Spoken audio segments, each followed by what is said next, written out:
Bom dia, como estão? Tudo bem? Bem, iniciamos nossa aula, vamos direto ao ponto. Vamos tratar hoje sobre o Ministério Público do Trabalho, tá? Na aula de hoje, eu não vou disponibilizar agora em vídeo o resumo, mas sim um arquivo apartado para que vocês possam acessar individualmente enquanto me assistem ou me escutam, dentro do computador de vocês ou no celular, tá bem? Bem, inicialmente, né, o Ministério Público é uma instituição já tradicionalmente conhecida para quem é do mundo do direito. O Ministério Público do Trabalho, portanto, ele é uma extensão do Ministério Público da União, né, tendo em vista que a Justiça do Trabalho ela não tem uma jurisdição municipal nem estadual. E dentro do Ministério Público, obviamente, nós encontramos lá os promotores da Justiça do Trabalho, tá? Eu trago apenas uma curiosidade, assim, a promotoria de justiça, né, ela tem diversas conotações dentro da perspectiva lá introdutória de etimologia da palavra e tal. Eu só trago uma que eu acho que é um pouco mais importante, e algumas de vocês já devem ter escutado a referência ao promotor de justiça como o parquet, né? O parquet é uma expressão francesa, e ela se refere justamente, né, se escreve parquet, né, mas ela se refere exatamente àquele piso de quadriculadinho lá, quadriculado não, mas com aqueles formatos que a gente encontra em algumas residências ou apartamentos, e indica realmente um assoalho, tá? E por que isso? Dentro da tradição jurídica francesa, antes de uma pessoa se tornar procurador do magistrado, que existia essa função lá, existia digamos, as pessoas que estavam aspirando a este cargo, elas ficavam sobre este assoalho.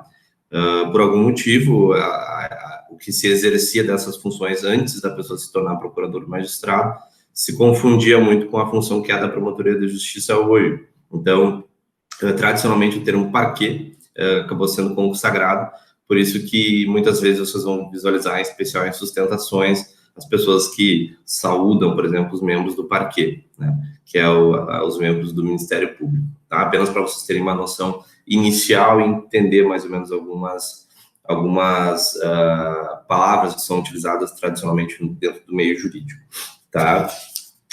Trago para vocês inicialmente, né, o Ministério Público, algumas características que são fundamentais, tá? O Ministério Público é uma instituição permanente, ela é essencial à função jurisdicional do Estado, consubstancia uma instituição permanente com autonomia funcional e administrativa. Nesse diapasão, parcela de doutrina sustenta que o parquet seria o quarto poder da República. Nesse ponto que eu acho que é interessante vocês já se atentarem e entenderem o grau de importância que existe no Ministério Público, né? O Ministério Público, ele tem uma total autonomia para sua gestão, para o seu trabalho, né? Portanto, não deve receber nenhuma influência externa, até porque ela não depende, digamos, no quesito de vencimentos, pagamentos de verbas e tal. Ele tem a sua total autonomia, então não é um órgão, digamos, que eventualmente possa sofrer alguma influência política dentro das suas ações, contando com corte de pessoal, corte de salários e tal. Então, essa autonomia, né, ela sustenta como se fosse que o Ministério Público tivesse lá o quarto poder da justiça, né, o quarto poder da República, que ele é tão importante quanto o poder legislativo, o poder judiciário, né? Então, tudo isso que eu trago para vocês é visualizar que o Ministério Público, a importância que a gente visualiza no cotidiano, né? A gente sabe que o promotor é uma figura de extrema importância dentro do âmbito judiciário. Isso se traduz sobre o âmbito institucional, tá? Não é algo que a gente visualiza, é uma pessoa de extrema importância, mas ela não tem aquele grau institucional tão inserido dentro do âmbito da justiça, né? Tem também aqui como característica, tem como funções a defesa da ordem jurídica, do regime democrático, dos interesses sociais e individuais indisponíveis, das liberdades públicas, constitucionais e da garantia do contraditório, né? Então, dentro desse aspecto do função da defesa da ordem jurídica, né, a gente tem que o promotor de justiça é sempre aquela pessoa que é o garantidor da lei. Bem, vocês já tiveram muitas coisas que trataram e falaram sobre o Ministério Público, né? E acho que talvez isso o que traduza com mais intensidade é a figura dele. Ele é o garantidor da lei. O garantidor da lei, portanto, então ele vai servir para que dentro da ação judicial que ele trabalha, as decisões ou direcionamentos que o processo possa tomar, ele não ultrapasse os limites que a lei e que a Constituição nos traz. Então, ele tem esse papel de guardião da lei, o guardião da Constituição também. A previsão constitucional, a previsão dele é constitucional, está prevista na Constituição Federal de 1998, né? E trata lá no artigo 110A. No artigo 110A diz que o Ministério Público é a instituição permanente, essencial à função jurisdicional do Estado, incumbindo-lhe a defesa da ordem jurídica, do regime democrático do direito e dos interesses sociais e individuais indisponíveis, tá? Eu não vou especificar, porque dentro dos princípios eles acabam especificando o que está dentro dos parágrafos, tá? Eu vou direto para o artigo 128 da Constituição Federal, que ele especifica o que o Ministério Público abrange, o Ministério Público como um todo, tá? O Ministério Público abrange, isso é o caput do 128, parágrafo, o inciso 1º, Ministério Público da União, que compreende a Ministério Público Federal, Ministério Público do Trabalho, Ministério Público Militar, Ministério Público do Distrito Federal e Territórios, e depois nós entramos no inciso 2, que é os Ministérios Públicos dos Estados. Então, vocês percebam, né, que dentro da abrangência geral do Ministério Público, temos lá o Ministério Público do Trabalho.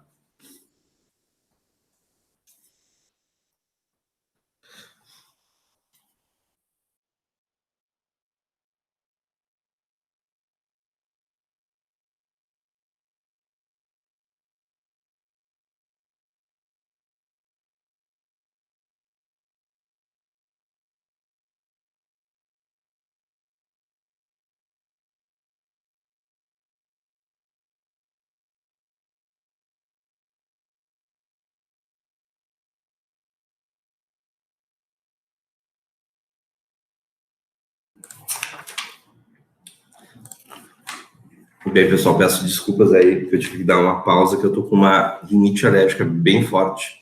Então, pode ser que eu precise fazer isso mais de uma vez, tá? Peço só desculpas aí por isso.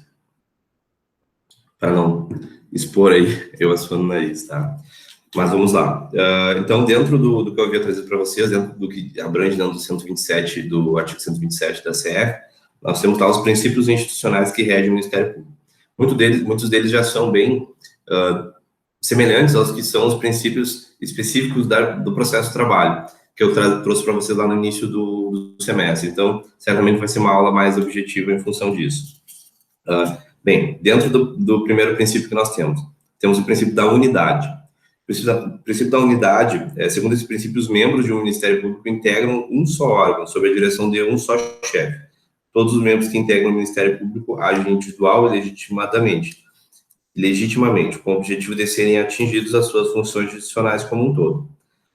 Dito de outro modo, significa que todos os órgãos do Ministério Público devem atuar de forma orgânica e institucional com o escopo da defesa da ordem jurídica, do regime democrático, dos interesses sociais e individuais indisponíveis. O princípio da unidade, basicamente, ele vai trazer o que eu digo para vocês, desta autonomia, né? Ele é uma unidade, ele é uma instituição fechada, autônoma. Então, esse é o principal princípio e por isso que é o primeiro, né, que fala em especial da autonomia do Ministério Público do Trabalho. Temos também o princípio da indivisibilidade. O princípio da indivisibilidade, nós temos dois focos que são importantes a gente abarcar. O primeiro, no plano processual, ele trata do seguinte, de que os membros de um mesmo Ministério Público podem ser substituídos uns pelos outros, porém, é oportuno consignar que essas substituições deverá preencher dois requisitos cumulativos. Então, são dois requisitos que devem se somar, não é um ou outro. Não poderá ser de forma arbitrária ou ilegal. Não poderá significar alteração subjetiva na relação processual, da qual participe a instituição, seja como órgão agente, seja como órgão interveniente. Então, sobre esse aspecto, eu trago um exemplo que não é dentro da Justiça do Trabalho, mas vale lembrar do Dalton Dallagnol, que houve uma movimentação, ele foi afastado, na verdade, da Operação Lava Jato, depois que se visualizaram algumas conversas que ele havia tido com o juiz Sérgio Moro, que poderiam ter indicado como é que eu posso dizer, onde poderia ser compreendido como uma forma de interferência na decisão e conluio entre as instituições que não pode haver, né, para a ponderação do réu que estava sendo julgado. Então, dentro desse aspecto, o Dalton Daniel teve um afastamento das suas atividades, mas houve um motivo justificável para isso, né? O preenchimento desses requisitos foram compreendidos como fechados, né? Porque isso aqui acaba equivalendo também ao Ministério Público como um todo, seja ele no âmbito do Estado. Então, a questão da substituição, né, ela é bem complexa, é necessário algo realmente muito específico, assim, para que seja plausível a troca, digamos, a troca mandada, digamos assim, né, a pessoa está lá no exercício do trabalho, ela é sacada daquela função. Nós sabemos que a função do Ministério Público como guardião da justiça, muitas vezes, ela acaba interferindo em interesses que são de grandes corporações, enfim. Então, acaba que, muitas vezes, a função do Ministério Público ela pode ser realmente atacada, e por isso que a forma de substituição, ela exige o cumprimento desses dois requisitos, tá? Depois nós temos no plano extraprocessual. Os membros do Ministério Público podem ser substituídos uns pelos outros nas seguintes hipóteses. Primeiro, por motivo de afastamento temporário, como férias e licenças. E segundo, por motivos de novas designações e atribuições do membro que atuava originalmente no processo ou no procedimento administrativo, normalmente em inquéritos civis. Depois nós entramos, já vou para o próximo princípio da independência funcional. Ele acaba transpassando ou até sombreando um pouco o princípio da unidade, né? O princípio da independência funcional por si só já traz o que eu havia dizendo para vocês, mas ele significa que é um procedimento funcional não poderá ser imposto ao membro do Ministério Público. O comportamento correto é uma recomendação sem caráter normativo ou vinculado. Ou seja, o princípio da independência funcional significa que não deverá haver interferências dentro do Ministério Público, né? De uma maneira bem simples. Depois nós temos o princípio do promotor natural. Esse princípio está previsto no artigo 5º da Constituição, lá no inciso 37 da Constituição Federal, tá? Lá nós vamos encontrar o seguinte: não haverá juízo ou tribunal de exceção. Tribunal de exceção é algo que também foi tratado dentro desse governo há pouco tempo, vocês podem ter ouvido, que basicamente é a escolha de um juiz ou um promotor, né, para o julgamento somente do caso, e esse promotor não é e o juiz não é o cara que, não são as pessoas que instruíram o processo, né? Então, digamos que há essa vedação. Segundo o princípio do promotor natural, o jurisdicionado tem a garantia constitucional de ser processado por autoridades competentes, segundo as regras processuais previamente definidas em instituições criadas antes da ocorrência dos fatos. Tem por fundamentos a independência funcional e a inamovibilidade dos membros da instituição. E daí, dentro da imovibilidade, depois a gente vai falar sobre ela, inclusive. Bem, então, basicamente, são essas os nossos princípios, eles são bem mais objetivos, né? Depois tem algumas coisas dentro das garantias e deveres que acaba sombreando um pouco também essas informações.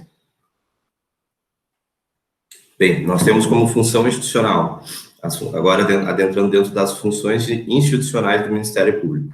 São elencadas diversas funções lá dentro do artigo 129, eu trouxe aqui resumida as principais, tá? Então, o 129 da Constituição Federal estabelece quais são as funções institucionais do Ministério Público. Primeiro, promover privativamente a ação penal pública na forma da lei. Segundo, zelar pelo efetivo respeito dos poderes públicos dos serviços de relevância pública aos direitos assegurados na Constituição, promovendo as medidas necessárias à sua garantia. Terceiro, promover o inquérito civil e a ação civil pública para a proteção dos patrimônios públicos e sociais, do meio ambiente e de outros interesses difusos e coletivos. Quarto, promover a ação de inconstitucionalidade ou representação para fins de intervenção da União e dos Estados nos casos previstos nesta Constituição. Defender judicialmente os direitos e interesses das populações indígenas expedir notificações nos procedimentos administrativos de sua competência, requisitando informações e documentos para instruí-los na forma da lei complementar, da lei complementar respectiva. Exercer o controle externo da atividade policial na forma da lei complementar mencionada no artigo anterior. Requisitar diligências investigatórias e a instauração de inquérito policial indicados os fundamentos jurídicos de sua manifestação processual. Exercer outras funções que lhe forem conferidas desde que compatíveis com sua finalidade, sendo-lhe vedada a representação judicial e a consultoria jurídica de entidades públicas. Então, essas são as funções institucionais, ela acaba especificando um pouco mais, né, dentro do que eu havia trazido para vocês da função geral dele de guardião, né. Ele acaba trazendo um aspecto onde ele acaba protegendo todas as pessoas e eu trago pessoas, mas seriam, na verdade, direitos, né, direitos sejam eles individuais, coletivos e de maior amparo, né. Uma atenção especial que eu trago sobre o aspecto da necessidade da defesa dos interesses e direitos das populações indígenas, né. Hoje nós vemos também um outro aspecto que o Ministério Público tem atuado, inclusive nós temos um professor da instituição, o Sadi, que é promotor de justiça hoje. Me foge agora qual é a cidade e estado que ele está, mas ele é um promotor de justiça que está tendo uma atuação muito próxima das populações indígenas, até porque a lotação dele é próximo de algumas regiões que tem bastante incidência, bastante áreas que são destinadas aos indígenas, áreas nativas deles. Então, é um promotor de justiça que vem trabalhando muito forte nisso, né? Então, e daí já trago para vocês a importância dentro do Ministério Público, né, de estar consciente, atento ao que vem sendo, o que pode ser feito a qualquer momento, né? Muito se especula, mas a gente precisa visualizar o que efetivamente vai ser feito, de diminuição de terras indígenas e algumas outras tantas coisas, né? Além de que também acaba por visualizar eventuais irregularidades que eventualmente podem estar sendo feitas por essas populações. Então, ele acaba tendo uma posição bem neutra, né, mas partidária. Isso não traz dentro dos princípios gerais do Ministério Público, né, mas é necessário também uma ponderação, né. Ele não está lá como advogado dos indígenas, ou advogado daquelas pessoas que possuem um interesse coletivo, um direito coletivo, mas sim um intermediador da lei, né, dentro de uma visão ponderada, né, inclusive, independentemente da circunstância que se visualiza, o Ministério Público vai poderá opinar a favor ou contra de empresas ou empregados, né, sem nenhum problema, porque ele não está ali para defender um ou outro, ele está ali para defender que a lei seja cumprida. Dentro das garantias dos membros do Ministério Público do Trabalho, elas se confundem bastante com as garantias dos próprios magistrados, né? Então, esses vocês vão lembrar. Nós temos a vitaliciedade, né, que depois de 2 anos do exercício profissional, após o empossamento, ele só poderá perder o cargo por sentença judicial transitada em julgado, que indica isso. A inamovibilidade, né, que eu falei para vocês antes que nós iríamos chegar nela, que trata basicamente da garantia que ele tem de permanência de lotação no trabalho onde ele está. Então, se ele está lotado em tal cidade, ele vai permanecer lá, só vai sair de lá mediante requisição própria ou motivo plausível, né, justificável. Irredutibilidade de subsídios, que a gente entra lá, que o que ele tem de subsídio ganho, ele vai permanecer ganhando durante toda a carreira, né? Isso, obviamente, não implica na isenção de impostos, então, tal e qual é com os deveres e garantias dos magistrados, que eu já havia dado em aula anterior para vocês. E nós temos aqui algumas vedações, que eu acho que são as mais importantes, onde eu vou meter mais atenção. As vedações conferidas aos membros do Ministério Público.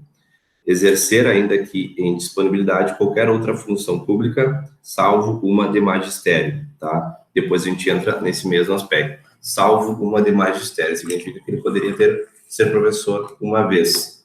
Daí, esse uma vez acaba se tornando, né, ambíguo, né? Como é que se é professor uma vez? Então, digamos que um promotor de justiça do trabalho, ele poderia dar aula numa instituição apenas, não seria ser professor uma vez, só que daí lá dentro ele pode estar dando aula de processo de trabalho, de direito de trabalho 1 e 2, poderia estar dando, enfim, tantas outras disciplinas. Então, acaba sendo uma difícil de quantificar o que seria esse 1, então, na prática, a pessoa pode praticar livremente, então, promotores e juízes acabam lecionando em diversas aulas, em diversas cursinhos, instituições privadas de ensino, públicas, enfim. Então, acaba tendo essa abrangência aí, muito embora a lei ela trata de uma de magistério. Receber a qualquer título e sob qualquer pretexto honorários, percentagens ou custas processuais, estou trazendo as vedações, né? É vedado de receber. Receber a qualquer título ou pretexto auxílios ou contribuições de pessoas físicas, entidades públicas ou privadas, ressalvadas as exceções previstas em lei. Exercer a advocacia, não pode. Participar da sociedade comercial, na forma da lei. Exercer atividade político-partidária. E, finalmente, cumpre-se tratar no próximo tópico, deveres do Ministério Público. Eu vou tratar agora sobre os deveres, tá? Dentro dos deveres do Ministério Público, nós temos aqui 10 itens, tá? Eu já deixei resumido eles para vocês e vou ler eles para vocês. Mas depois eu trago isso aqui escrito, não é necessário que vocês escrevam, né? Nós temos como deveres cumprir os prazos processuais, e o Ministério Público ele acaba realmente sendo direcionado ao cumprimento de prazos, né? Para quem é estagiário e já teve algum contato com o processo, vocês já perceberam que os processos eles acabam indo para o Ministério Público com prazo para cumprimento. Guardar segredo sobre assuntos de caráter sigiloso que conheça em razão do cargo ou função. Zelar por suas prerrogativas institucionais e processuais. Prestar informações aos órgãos da administração superior do Ministério Público, quando requisitadas. Atender o expediente forense e participar dos atos judiciais, quando for obrigatória a sua presença, ou assistir a outros quando conveniente aos interesses do serviço. Declarar-se suspeito ou impedido quando for necessário. Adotar as providências cabíveis em face das irregularidades de que tiver conhecimento ou que ocorrerem nos serviços a seu cargo. Tratar com urbanidade as pessoas com as quais se relacionem em razão do serviço e desempenhar com zelo e probidade as suas funções. Guardar decoro pessoal. Bem, pessoal, esses são basicamente as principais informações aí dentro do Ministério Público do Trabalho que vocês precisam saber. Eu acabo fazendo um fechamento agora trazendo para vocês sobre os órgãos do Ministério Público do Trabalho. Dentro do Ministério Público do Trabalho nós vamos encontrar alguns órgãos que estão previstos no artigo 88. Então, vamos lá. São um total de 8 órgãos que acabam distribuindo a organização, a estrutura institucional do Ministério Público do Trabalho, especificadamente. Primeiro, Procurador-Geral do Trabalho. Segundo, Colégio de Procuradores do Trabalho. Terceiro, Conselho Superior do Ministério Público do Trabalho. Quarto, a Câmara de Coordenação e Revisão do Ministério Público do Trabalho. Quinto, a Corregedoria do Ministério Público do Trabalho. Sexto, os Subprocuradores Gerais do Trabalho. Sétimo, os Procuradores Regionais do Trabalho.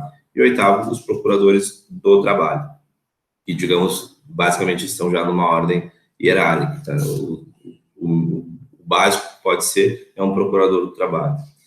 Bem, pessoal, depois existe as especificações, né, de cada uma desses órgãos, que daí eu não vou especificar com vocês em aula, mas eu vou disponibilizar um arquivo onde vocês vão poder verificar e ler caso queiram, mas acabaria se tornando um tanto quanto maçante eu especificar para vocês as diferenciações de cada órgão. Mas essas são as informações básicas, as necessárias que vocês precisam saber dentro do Ministério Público do Trabalho, dentro das características introdutórias, para que vocês tenham o mínimo de noção do que é a pessoa que estará lá ao lado do juiz no momento que vocês estiverem na sua primeira audiência trabalhista, que provavelmente vai ser já enquanto acadêmico, analisando o contexto geral da audiência que estará ocorrendo, né?